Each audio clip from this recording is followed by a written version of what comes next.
Hey guys, what's up? We're back for another episode of About the Music. That's right, and this week we have my man Kwame stopping by. Home team gang straight out of Virginia Beach, Virginia. We hope you all enjoy the show and stay tuned. Yo, what's up? This is KwamGordon from the home team, and you're watching About the Music. So thank you for being on the show with us today, Kwame. No problem. So, first question. What inspired you to start music? What got you in the game? Well, I've been doing music for a while. What inspired me, I would say, is probably my brother. My brother's been DJing since he was like 12, and he's 34 right now, so he's got a lot of years in the game. Yeah.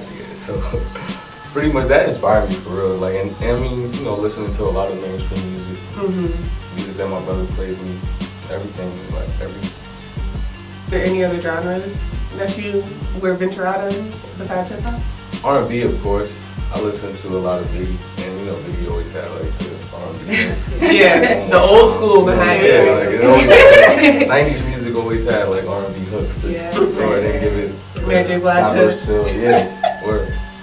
So so you talk about Biggie, who's the most influential artist that you can say to you? That's tough, because it's at a toss-up really. So I would probably say Biggie and Nas.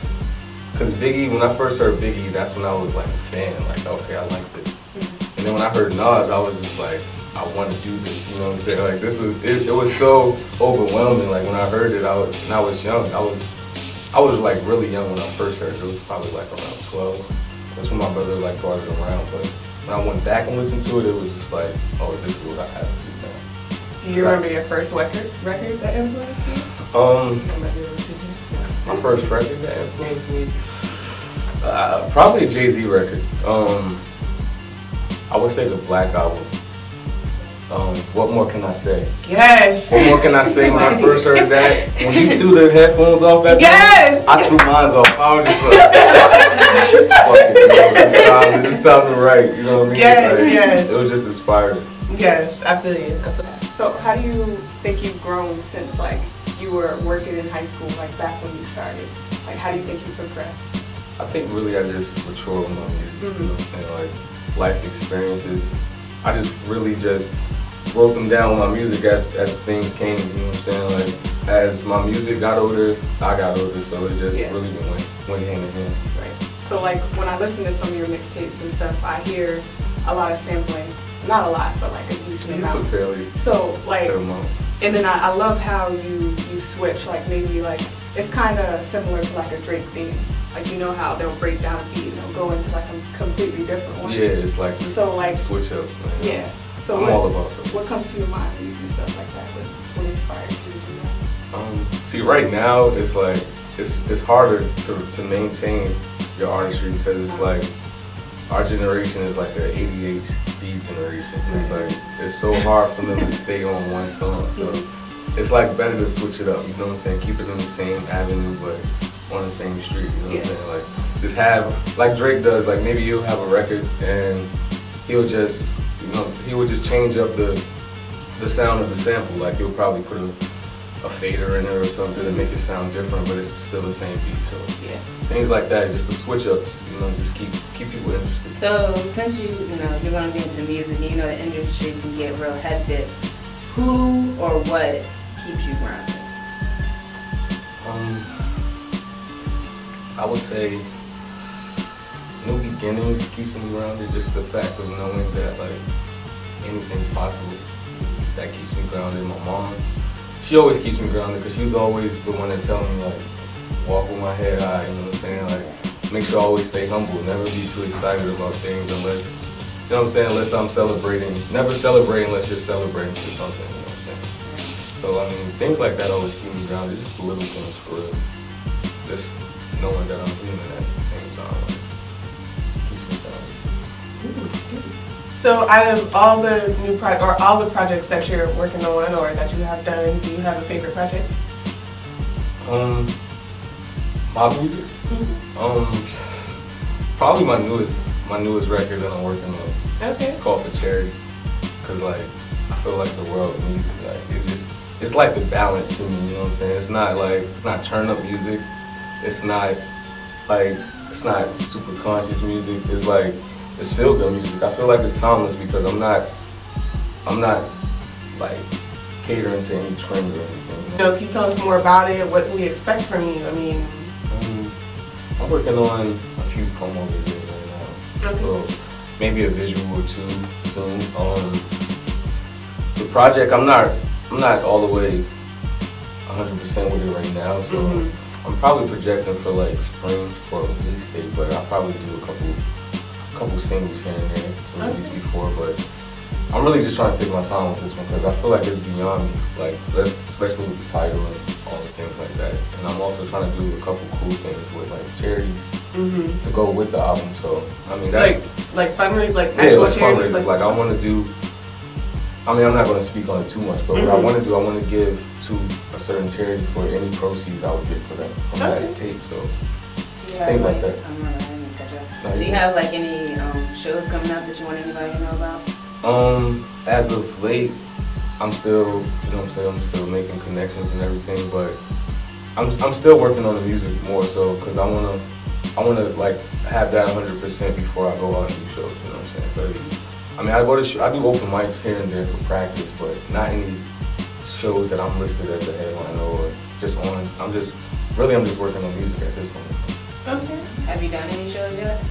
Yeah, well, I was doing a lot of shows like last year and 2013. I was doing Shockers in the Lounge. I opened up for Juicy J at the Hat Factory in Richmond. Like shows like that. It was basically just practice. All right, so your crew, home team, like what makes you all different? Our sounds is different because I feel like we all came up in like a 90s era. Like we cater to that music. Like that's our type of music that we listen to on a regular. Like we always go back and listen to older music. So we try and relive that through our music somehow. It's like my brother is always scratching, doing DJ things, so I'm incorporating that into my music. Like using old samples, trying to get like R&B singing on my hooks instead of just having like just party records. You know what I mean? But home team is we're just a regular crew, yo. Like we just do my boy Art, B Lane, Itri, Larry, Dante, Martin, Brandon. It's a lot of us for me. It's just all basically high school friends who came together and started rapping. Like, that's what it is for real. That's cool. And everybody has a home team, so like that's how we felt. It's like we really go places like we're a team. Like we don't leave unless it's like the whole team.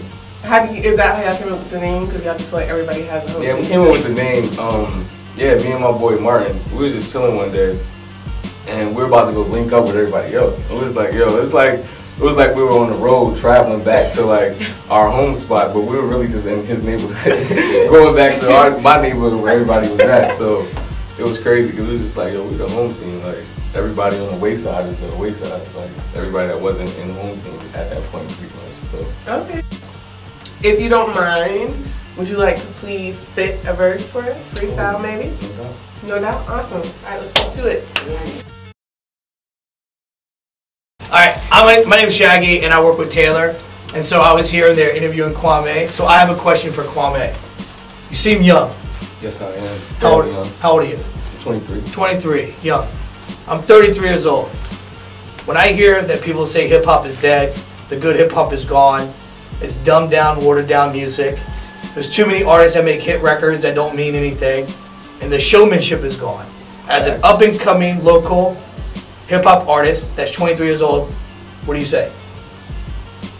I say change the game. I mean, it's already at a point where it's took a decline, but I feel like it's not really a decline because it's new rules with the internet. Right, social media is free. Social media is like, you can really be independent as well as all the other label heads. That's why I feel like music is even altered because a lot of DJs and labels switch up what they're playing. And it's more so like the music that's independent is getting played by the people themselves. So right.